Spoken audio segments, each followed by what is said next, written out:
Welcome to All About Agatha, the podcast dedicated to reading and ranking every single mystery novel written by the Queen of Crime, Dame Agatha Christie. I am Kemper Donovan, and today I am bringing you a fantastic interview episode. We are going to be speaking about Christie in translation. We're going to Northern Europe, get very excited. But first, before I even introduce my guest, let's talk some spoilers. In this episode, the following Christie titles will be spoiled to varying degrees: By the Pricking of My Thumbs, Endless Night, Lord Edgware Dies, A Murder is Announced, and the short story, The Thumbmark of St. Peter. I should also let you know that we have two non-Christie mysteries that will also be spoiled. I don't always warn about these, but I try to if I possibly can. A mystery spoiler is a mystery spoiler. They are The Chestnut Man by the Danish author Søren Sveistrup. That may also be a spoiler as to where my guest is from. And The Documents in the Case by Golden Age mystery author Dorothy Sayers. As you can probably tell, this was a wide-ranging conversation that I had with my guest, so let's get right to it.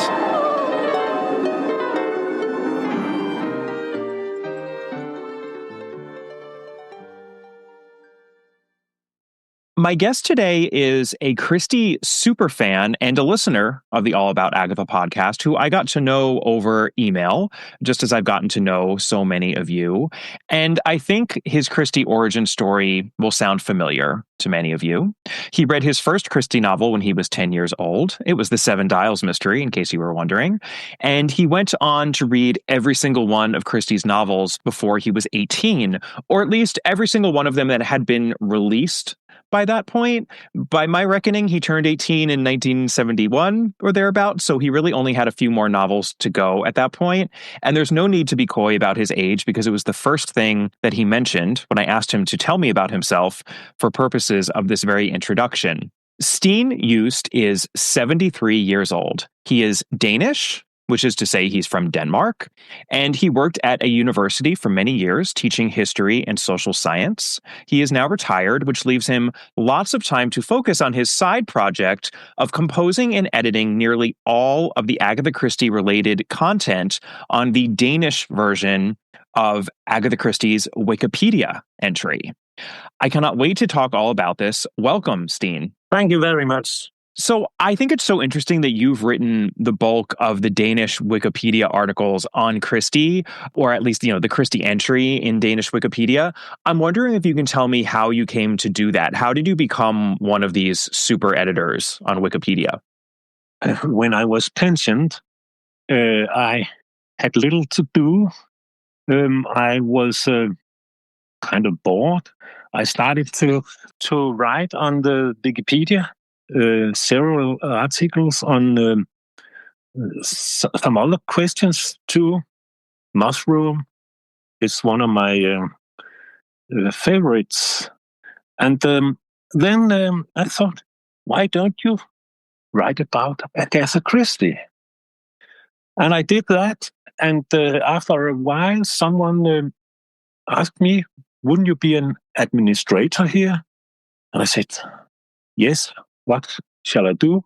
Oh, we'll set it up for you, and then there's a vote. And if there's votes enough, then you're an administrator. And I have been that since 2017, I think. That's about 8 to 9 years. And I have written a lot. I have also been working on, you have to clean up on Wikipedia and so on. And I have written a lot of these Agatha Christie-related articles. Now, so you said you've been doing that since 2017. I think you said that is definitely a very significant amount of time, about 7 years. And I love that you were writing on other topics. Did you say mushrooms? Was that one of the top? Okay. Mushrooms. Eatable mushrooms, yes. Edible mushrooms, yes. Well, and you know what? There's a little bit of connection there. There are certainly some poisonous edibles in Christie. I know that. Poison is one of the subjects. She was rather good at that. I think she had it in the hospital. She had administrated something who learned her about poison. And I think she also was there a book about poisoned mushroom. I don't think so. I don't know if they were ever poisoned. I feel like poisoned mushrooms is a little bit of a trope in crime fiction, even in, you could say, golden age detective fiction. I don't know that it actually appears in Christie per se. I'll have to think on that. And I'm sure that I'll either be adding in a little future snippet from me to this episode, or one of our other listeners can weigh in and I can read it out on a future episode. That's what's so fun about this Agatha Christie collective here. Future Kemper here. We have a tangential reference to poisoned mushrooms in By the Pricking of My Thumbs, and a red herring situation in The Thumbmark of St. Peter. I think that's about it as to mushrooms specifically, but please do write in if I am forgetting something. By the way, I think Dorothy Sayers had a novel about the poisoned mushroom. It was synthetic. It wasn't the real poison. What's it called? Do you know that book? I don't know that one. You know, it's funny. I haven't read that much Sayers. I've read Murder Must Advertise, and that's it, which is shocking. I know. Future Kemper again. It was The Documents in the Case. That was actually Dorothy Sayers' lone non-Sir Peter Wimsey mystery novel, which involves a poisoned mushroom. Anyway, she was rather bloodthirsty, I think. She didn't hold back when it comes to killing people. I speak about Agatha, of course. Oh, of course. Yeah. Yes, and there were so many unusual murder weapons. I think she was a trained pharmacist, and that was why she was fond of poisoning people. But there were so many other things, and so many conspiracies. And I think that's what I'm fascinated by Agatha is all these variations in the plots. Yeah, I think that's a good point, that she's known for the poisons, but she did do a lot more. She really did everything. When you start thinking of all the different ways that people can be murdered in these books, she certainly at least did a little bit of everything, and kind of did a lot of everything, because she wrote as much as she did. I'm curious. I have two questions for you as an administrator now of the Wikipedia page, the Danish Wikipedia page of Agatha Christie.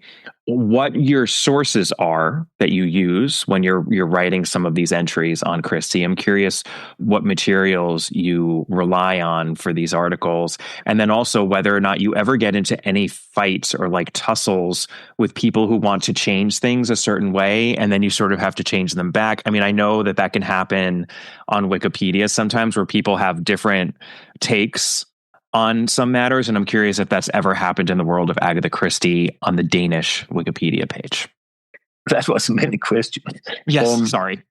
I started from what you said in your last sentence. As an administrator, you can clear up if someone has written nonsense or anything in an article. And I haven't... not in my Christie articles. There has not been many of these. I think they think it's funny, or they think it's something who makes them bigger in life that they do these things. But I haven't been aware of that in Christie novels or my Christie articles. I have my sources you asked about. Yes. The main source is her books, simply. I have read all her books, most of them 3, 4, or 6 times, some of them only 2 times, but that's the main sources. And then, of course, the biographies, Charles Osborne, Richard, what's his name? Richard, I've forgotten his last name, and Robert Bernard. And some other. I have read all of these biographies, and her own, naturally. Sure. So I think the sources are what you would say official sources, all of them.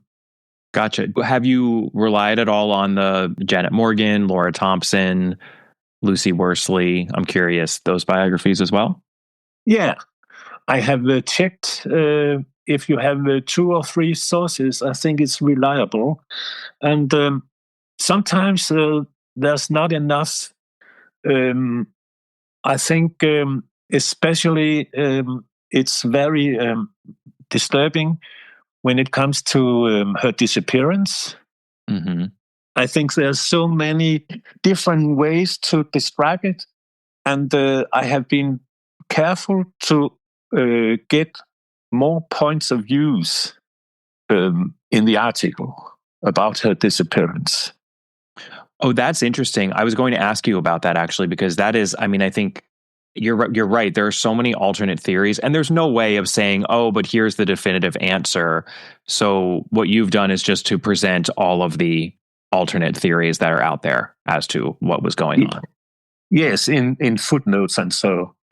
Everyone who is reading this can then check it in the sources and find out for themselves what they will trust, I guess. Right. And that's a good point. I mean, I, as one who makes use of not the Danish Wikipedia, but English language Wikipedia from time to time, the great thing about Wikipedia, the better articles anyway on Wikipedia, are that they're usually very well sourced and referenced. So there's tons of footnotes that you can click on, and so easy on your computer. And you can say, okay, well, they're citing a source here. Let me just go back to that source. If I feel like I don't necessarily agree or trust per se what they're saying about that, well, let me see what they use to back it up. And it's often pretty easy, certainly, to at least find out what that source is, and maybe even to access it directly all online. And I mean, it's so much easier than it was pre-internet to do any of this, because obviously that would, it would require going to a library and pouring through a catalog. And, I think Wikipedia, I feel like, gets a little bit of a bad rap because it's not perfect.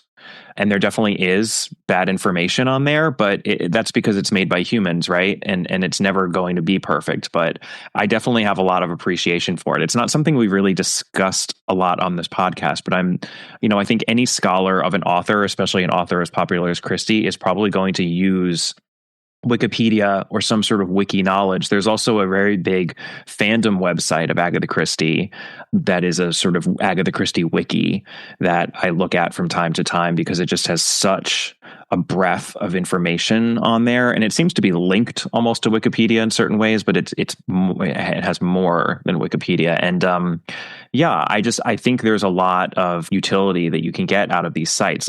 I'm curious how you feel about the upsides and the downsides of something like Wikipedia, as someone who obviously is as invested in it as you are. I would say so. The best of them are better than anyone you could get on the internet. I think we have some very, very good articles, and some of them, as you say, with so many footnotes and so many discussions too. You can go to the discussion site, and then you can see what people think about. Yes, you can see it in details. 3 words, couldn't we make it better there, and so on. So in details, some of them are very, very good. The worst of them are, yes, you can't describe it. They are so awful. And we do so much to get them out of the system and or to get a better article than the one who was maybe only 3 lines and with no notes and nothing. So the quality the readers has to find out themselves. Yeah. But we try to guide them as good as we can. And by the way, was that Richard Hack? Was that the Duchess? Yes, that was Richard Hack. The unauthorized. I just remembered it now. Just before. It was Richard Hack I have read too. And he has some points of use who is not usual for a Christie biographer. So he has That one, some it's different. unauthorized. That's one of the quote unquote unauthorized, which doesn't mean that it's not reliable. It just means that it's not an official sanctioned biography of the state. Exactly. So. Yeah.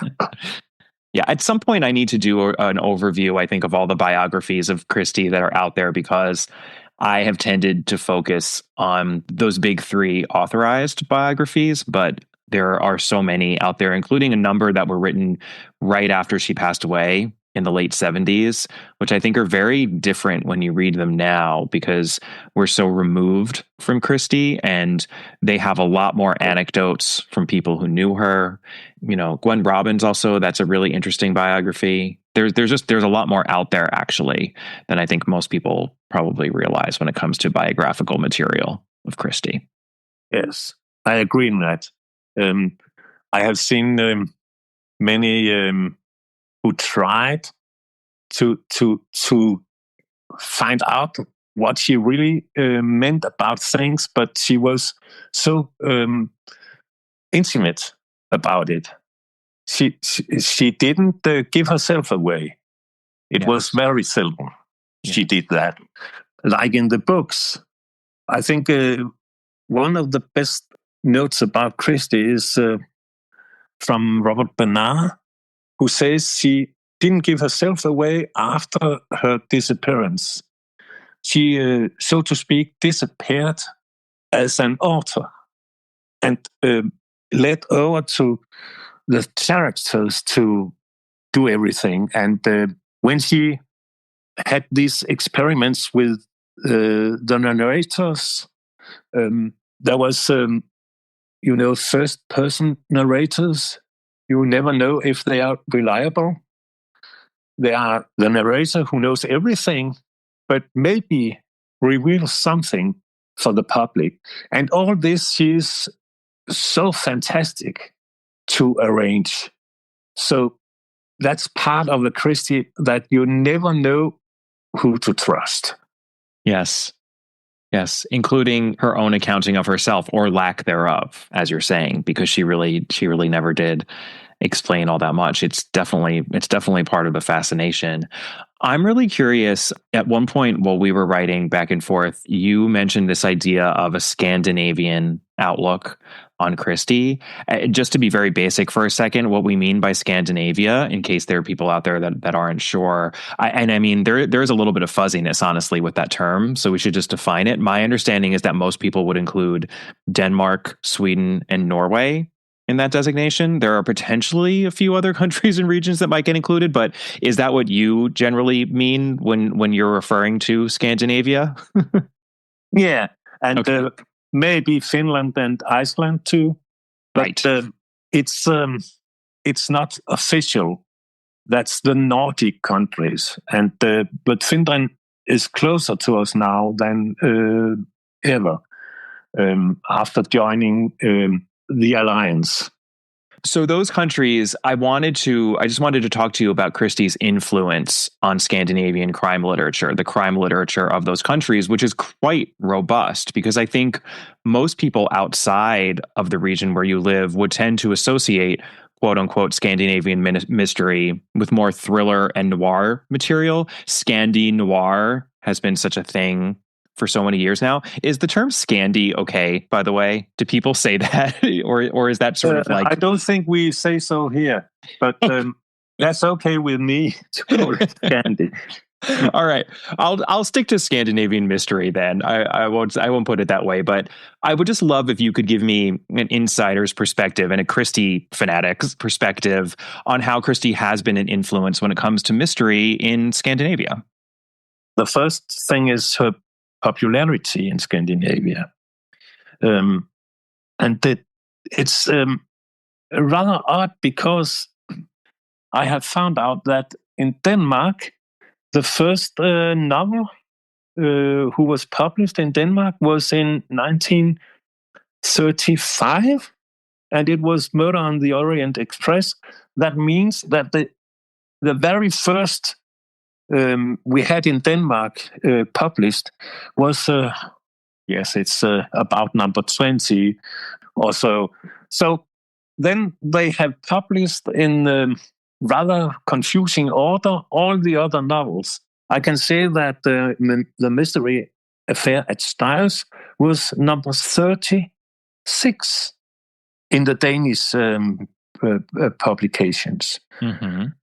In Sweden, it seems that they have been more chronological than in Denmark, but still, it's so peculiar that these Christies, you couldn't make a chronology from it if you read these translations to Danish and Swedish. It's better in Norway, I think. There's more, or there's less confusion, I would call it, about when they published the different novels. And then, of course, there's all the short stories, and they are published in another order, and some of them are not in the right publication, and so it's not easy to find out what the meaning was. So I think it's because she was popular, and then they, when she was popular in the mid-30s, they took the novels who was newest, and then they went back, and I'll say Poirot had been a detective in England for 20 years before the Mysterious Affairs at Styles came in Danish language. That's Autumn, I think. Has Christie continued to be popular, though, throughout her own? So if that's really fascinating that Murder on the Orient Express is the first Danish language Christie novel to appear there. And then, they kind of had to catch up, right? And then I assume by the middle and then later part of her career, they were coming out, probably somewhat concurrently, or at least in a similar order. I'm curious, though, what the trajectory of Christie's popularity in Scandinavia, to the extent that you can talk about all of Scandinavia or just Denmark, if that's all you can, really speak to with authority. But I'm just curious what her popularity was like in the latter part of her career and then following her death and up until now, if it's followed a similar trajectory to what we see, for example, in England and the United States. First of all, most of her novels have been published more than 4 times, some 6 or 7 times in new editions. And that means that they have been quite popular. I think from the 40s and up to the 70s, it has been the novels, and then there was the TV adaptations. Mm-hmm. And the television adaptations had made a boost, especially on the Poirots, because Societ is very popular in Denmark and, as far as I know, in Sweden too. So they have in Sweden, they have in the late 1999, they had a new edition of every book, and in Denmark, I think it was about 05 or 06, every novel was published again. And I think it's due to the series of David Societ and, of course, the Marvel series too, with the different people, Mackenzie, McEwen, and so on. Mm-hmm. So I think these adaptations has made it popular to read her again, and not just to look at the telly. Got it. That's fascinating. And I think we've obviously seen something similar in the English-speaking world, especially since those, you could kind of argue where it begins. Does it begin with Joan Hickson and David Suchet? Probably. There were obviously adaptations before that, or even, those big 1970s movies, Murder on the Orient Express and Death on the Nile. But, her popularity only seems to grow. I'm curious, it doesn't even have to be influence, but is there any connection or connectivity to be had between Christie and the kind of traditional whodunit subgenre of mystery and that more thrillery noir kind of mystery that I think so many Scandinavian authors are known for? I'm sure that there are authors in Denmark and Sweden and Norway who are writing in a more of the traditional whodunit kind of model. I'd actually be curious to hear who they are, if there are people who are writing in more of a Christie model these days. But do you think that even the more noir kind of writers are influenced by her as well? I have to imagine that they've read her. I would say that in Sweden, there was, in the 50s, it started with Maria Lang. Mm-hmm. She was an author who wrote about amateur detectives like Tommy and Tuppence, Mm-hmm. and a police officer who was rather bright, not like some of the Christie police officers. And she had 5 or 6 books published before she wrote out this Tommy and Tuppence pair, and went to a more traditional Scandinavian noir, you call it. Someone call it noir. These more bloody, and that's funny because, of course, Agatha is bloody too. There's so much blood in her novels. Yes. Future Kemper here again. Steen is talking about the Swedish author Maria Lang, who is credited with popularizing the genre of detective fiction in Sweden, actually. She is often referred to as the Swedish Agatha Christie. She's not golden age. Her books were published between 1949 and 1990, but she wrote more than 40 of them, and they are incredibly popular to this day. So I just wanted to highlight that author for anyone who is interested.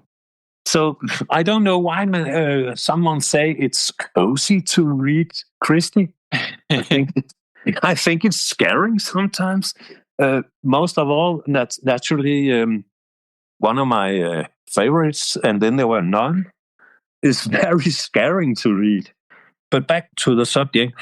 In Denmark, we have a tradition too about the detectives and amateurs and often journalists or so, women who tries to clear out a plot, and they are in danger, and when they have been in danger so many times, someone is coming and saving them from the danger, as you know, in some of the Christie thrillers. So I think there's a connection there. Maybe they are not as funny as Christie's early thrillers, but there's a connection there. And then you have in Denmark some years ago, it's translated to English as the Chestnut Man. I guess it was written 7 years ago. It's so Christian. It's a plot where one you never thought about could be a criminal. Someone who has been so sympathetic that no one would dream about this one to be the murderer. That's so Christian. I actually read The Chestnut Man, and I'm not a big, I haven't read a lot of quote unquote Scandinavian crime, or, it tends not to be my genre, but I happen to have read that when it came out, and I completely agree with you. I think a lot of these things come down to tone, but they also just come down to marketing.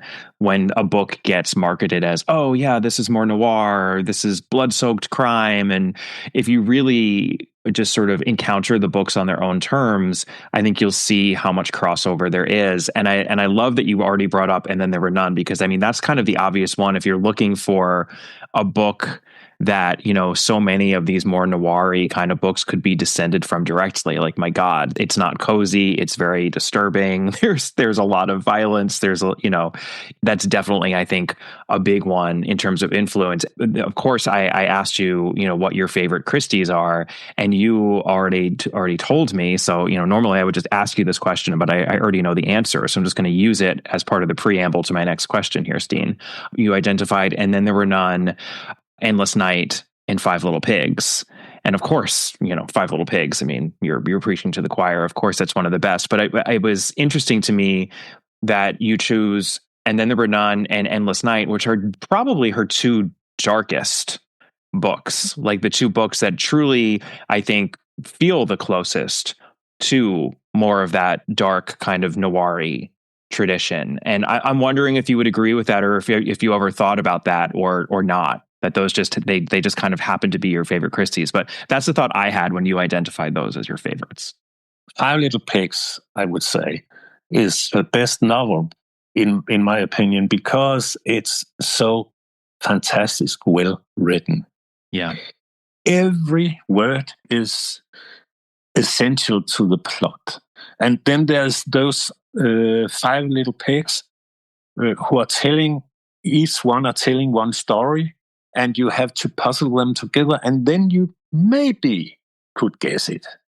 That's so fantastic. Yes, it's the best plot ever written, I think, from any author. The other two, yes, it's maybe they are so different from Five Little Pigs in some ways. Endless Night is fascinating because I don't think I could place a spoiler here. But you can spoil. It's okay. I'll warn ahead of time when I do my little introduction, so it's okay. It's this narrator business. You have seen it before in another novel. A narrator you couldn't trust in, and when you go to the solution, you're completely astonished. She did it again, and you didn't find out because she wrote it in so different ways. Mm-hmm. And that's why I'm fascinated of Endless Night. Yeah. And I think it's interesting that she could get into a young man who's in many ways a bad guy in his mind, and tell the story with his words. She was, it was in 1967, yes. She was 77 when she published it. That's amazing. Yeah, absolutely. I totally agree with you.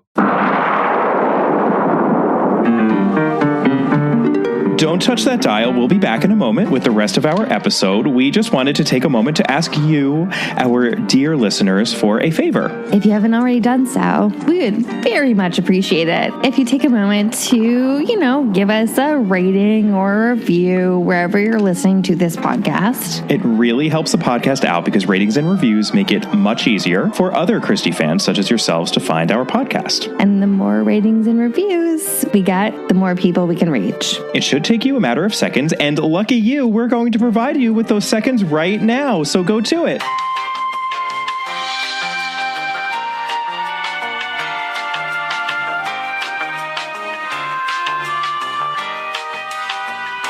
Thank you so much. And now, back to our regularly scheduled programming.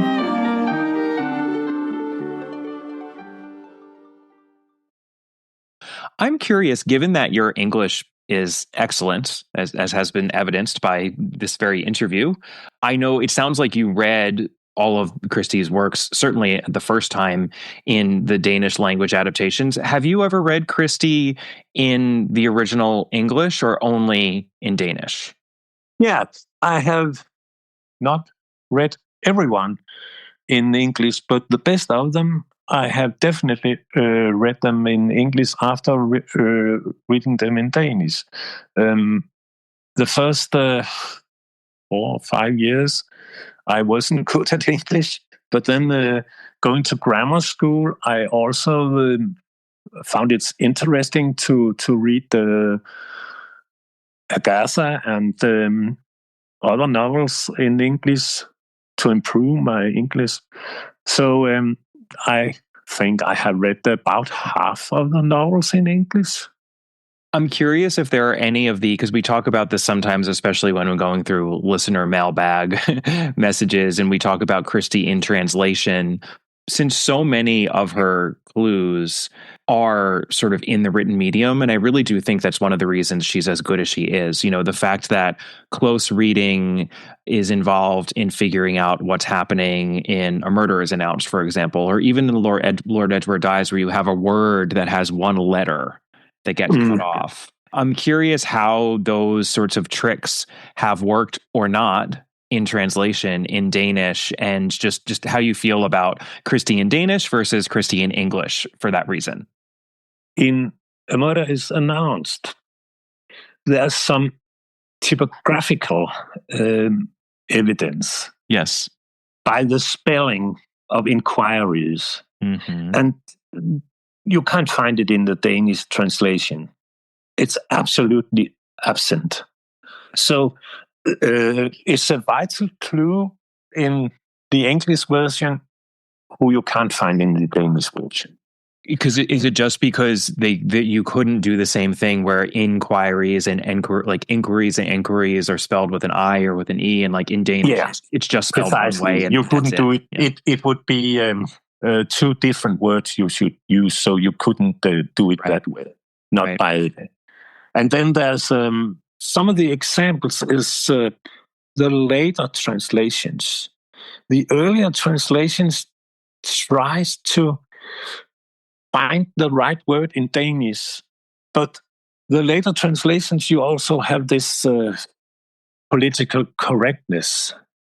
Agatha wasn't political correct in our terms, and that's because she was stuck in her times, as you said, with Catherine sometimes. And this stuck in the times, I think you have to respect that it was what she observed people say. If there was some racist remark, it was because some colonels in the English colonies were racists, simply. So I don't think you could blame Agatha for that. But then it's written out of the books when they translate them in the newer translations. I can see that if you take Edgware Dies, the first translation I have seen is from the 50s, and there's some anti-Semitism in it. Mm-hmm. And it's completely away in the newer editions. So. Oh, that's interesting. Of course that happens. I never even thought about that, though, that as these books are continuing to be translated in these times, because obviously that's happening in the English language versions as well. There was that whole debate a couple of years ago when people realized that the Kindle editions in particular were having certain passages taken out or some words replaced by others. And, I've gone on record that I think it's a very complicated sort of issue, but of course, I can see why that happens when people are doing translations, but that's fascinating to me that so you essentially then have two different translations of the same book, one in which those parts are taken out from Lord Edgware Dies, which does have some of the worst sort of casual anti-Semitism in it, and then one where it isn't. I mean, I was going to ask you about translations in general because I assume that these obviously weren't all translated by the same person. You must have better and worse translations. Most people aren't really in a position to be able to judge, but as someone who's read them in Danish and in English, and then obviously read them multiple times and then written so much about them, for Wikipedia, translation is just such a tough thing, I think, when it comes to literature, because the very words that this author chose in her original language are so important. But obviously, that's just sort of a problem we have to get around so that people can appreciate her in other languages. But on the whole, do you feel that the Danish translations are successful? Not on the whole. I think there's an edition who started in the 50s by an editor called Karit Andersen, who's rather good. And the translations are near to the English original. But we have these later translations I don't like, especially, and that's not because they got a new title on and then there were none. We all know that the original wasn't appropriate anymore. But the way these essential sentences, when the 10 people, then 9, then 8, and so on, are speaking together, they are so different translated in the earlier one and the newer one. And I think the earlier one is the best. And it's called, so there's no fussing about it, it's called One of Us is the Killer in Danish. En af os er morderen means one of us is the killer. And that's right too, yes. That's the title of, and then there were none in Danish. One of us is the first title. Got it. And then then they had a title called "There Was One, There Was Two, There Was Three." Oh no! They fight with it. Some of the translations are so odd of the titles, so you can't imagine it. Carrot End House, Sneaking Death. Yeah, maybe. And what would you think the closed doors is? The closed doors. No, closed doors. I don't The know. Mysterious Affairs at Styles. Oh, wow. And so you can go on. It's very funny, but it's not Christian-like. Yeah, it's, I mean, translation is an approximation, right? You're not going to get the pure experience. And I mean, my sense is also, are there any Danish language adaptations of Christie? Because we do have some German language. We obviously have lots of French language adaptations of Christie. Has anything ever been done? No, only at the theater, but not something who's adapted for filming or television or so. It's only for theater. But there is a robust live theater tradition for Christie as well in Denmark. Yeah, I think the most played, I think it's maybe it's the Mouse Trap, actually. I'm not quite sure, but it's amateur theaters, many of them. Professionally, what could it be? Witness for the Persecution, I think. Right. Might be the one who's been most common in Denmark to adapt for theater. Yeah. That's a good point that I never thought about, which is especially for foreign language adaptations of books, if you're going to have necessarily a smaller audience, say, a Danish audience is only going to be within Denmark. So maybe doing some big budget, lavish film adaptation or television adaptation doesn't necessarily make sense for something that was in English in the first place. But translating a play script is no biggie. And then you can put on those theatrical adaptations all over the country. And I'm sure that has to be the case for many countries where the Christie has to be translated, where these live plays are being performed just as much as they are in English language places. And that's just another reason, I think, why Christie's plays are as meaningful as they are. I try to emphasize that on the podcast as much as I can, because I think it's easy to forget. You focus on the books, you focus on the big splashy movie and TV adaptations, but really these plays are being performed every day, literally all over the world. And I just never thought about that specific issue in terms of non-English language adaptations. But of course, that makes a lot of sense to me that the plays would be performed in other languages all the time. Why not? Yeah, I think that's a good point you came up with here, because I have been, once I was in Czechoslovakia, before it was split up, there was a play by Christie, but I couldn't get a ticket, and I have forgot completely about what it was. But there was a play in Czechoslovakia in the communist area. So that's the point, that she has been played, I think, more than you think about in other countries. Yes. In other countries, yeah, theatrically. Absolutely. Really, that's really, really interesting. Well, Steen, I only have one more question for you, and it's the question that I torture everyone with, or nearly everyone who appears on this podcast. I'm not completely sure what your answer is going to be. I'm very curious to hear what your answer is and why. I'm going to force you to choose Poirot or Marple. I must absolutely choose Poirot. Maybe it's because I'm male. I don't know. It's the reason why. Maybe I understand him better than I understand Marple. No, I think the way he complains about everything in his daily life, and then he get out and he goes with trains and with ships, and so he hates it. He hates to fly. He hates everything else than to be in his own apartment. And thus, he goes out and he finds the clues, and then he sits there and are telling all of these people who are there, is telling them what the truth is. He's pointing out, you are the guilty one, and then no, because we have other things in question. We have some evidence here. You are the guilty one. And then, at last, the killer. I think that's fantastic, the way he does that. I love that answer. I think I love the fact that his discomfort with an environment other than the very specific one that he can control himself speaks. Yes. He's constantly putting himself in those positions, though, right? It's like he's sacrificing for the sake of justice. Yeah.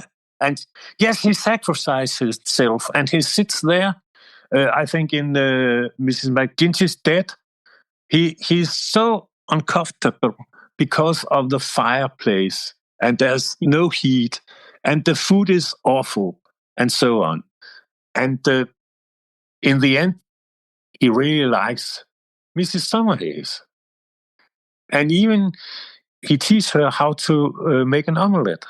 Yes, that's the best. Yeah, in which we learn in That's so funny. Right? Yeah, that's so fun. One of the best sort of continuities between books. Yeah. So I think that's very, very good. And he's also developing a little. I mean, he's more gentle. He's more polite. He's more open for the world in the later novels than in the early ones. And especially some of the short stories, he's very brutal in his way to ask witnesses and so on. And then he is more gentle in the later ones, I think. Oh, that's interesting. I never thought about that. If there's a sort of gradual evolution, a kinder, gentler Poirot as he ages a little bit, because people don't think of him as changing at all over the course of the maybe it's because he hasn't Hastings to complain about, and he couldn't do the same thing with other people than he did with Hastings. Oh, you don't understand anything, and so on. Yeah? So I think that could be a point. He had to be more polite because he had no longer this friend who he could be so angry at. A punching bag. Hastings was a punching bag. Yes. Yeah.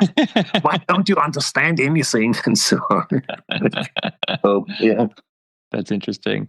Well, I can feel all of the love and passion for Agatha Christie that you have, Steen, and I'm so glad that you have beefed up and sort of made the Wikipedia pages and articles for Agatha Christie a place that have, lots of information and where people can get a lot of knowledge in Danish about perhaps their favorite author or one of the authors who they love. And I think it's just really interesting hearing from someone who's interacted with Christie in a language other than English, but also in English, so that you can, well, first of all, have this conversation with me, but also just, I think, make some comparisons, draw some comparisons that not a lot of agathologists out there can do. And that's why I was really eager to have you on the podcast. And this conversation did not disappoint. So keep on doing your thing over on Wikipedia. You're spending your retirement wisely, and we all thank you for it. Oh, thank you, Kemper. I'm blushing when you say so. I would say then that I have been so inspired by your podcast, not in the way that I have used it directly on Wikipedia, but I have been inspired to see things in Christie I haven't observed. And I think your discussions with Catherine was so fantastic to listen to. And your rating, I'm rather on the same track as you were, with 5 Little Pigs and so on. There's some of them I would say you rated too high and some too low, but But anyway, it's not easy to rank 66 novels of Christie.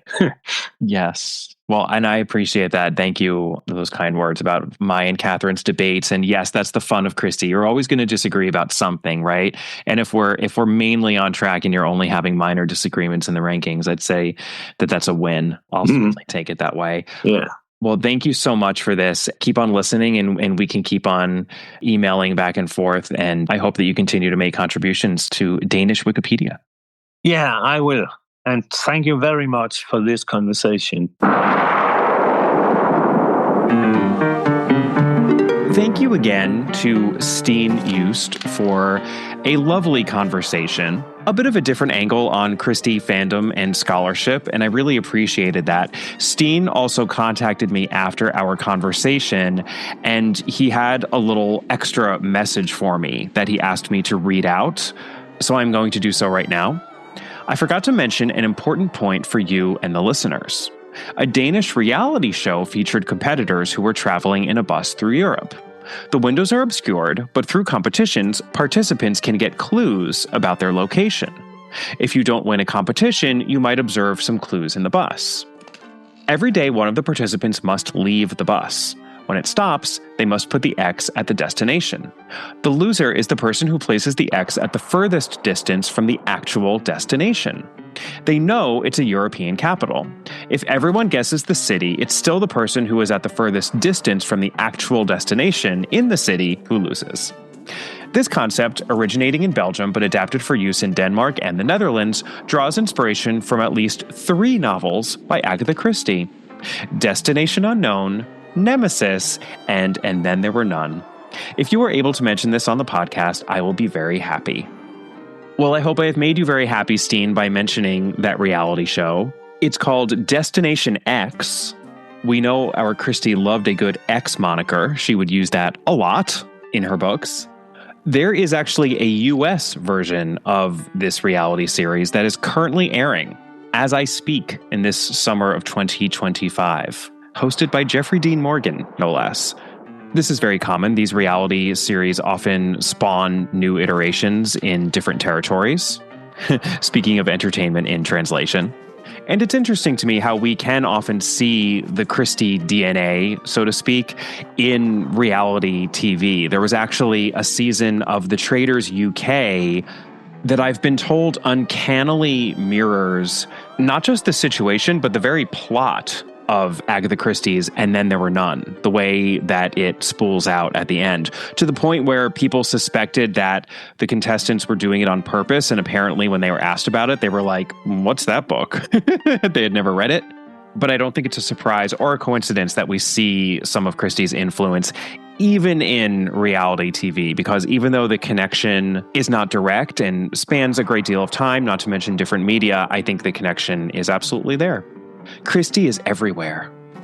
For my next episode, I am going to be tackling a topic that I have wanted to tackle for a long time now, and that is audiobooks. The audiobooks of Agatha Christie. There are so many of you who have contacted me urging me to talk about all of the different options that are out there when it comes to audiobook versions of Agatha Christie. And audiobooks are just such an important part of the literary landscape, especially in recent years. And there's a lot to talk about. Fortunately, I will not be talking about it completely on my own. I am going to be lucky enough to bring a guest on for that episode as well, and he is none other than Gray Robert Brown, one half of the Swinging Christies podcast. Of course, the other half is our good friend, Dr. Mark Aldridge. But Gray is almost as good of a friend, and dare I say, after this episode, he will be every bit as good of a friend as his co-host.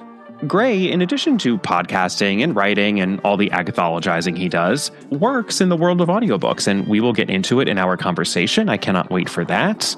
In the meantime, you can always head on over to the podcast's Patreon page for bonus content.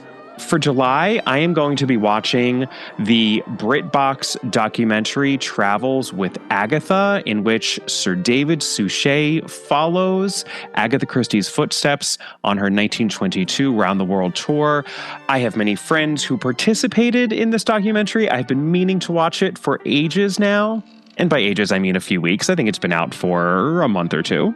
So I will be discussing that in July on Patreon. You can always email me at allaboutthedame@gmail.com. You can find the podcast on Instagram at allaboutagatha, and you can find me on my website, kemperdonovan.com. I've got links to all of this stuff, the Patreon page, the Instagram account, my author website, my first 2 mysteries and my Ghostwriter Mysteries series, links to all of this in the show notes. And as always, I encourage you to leave a rating and or a review for the podcast wherever you are listening. It really helps me reach as many people as possible. And I'll see you next time. Bye.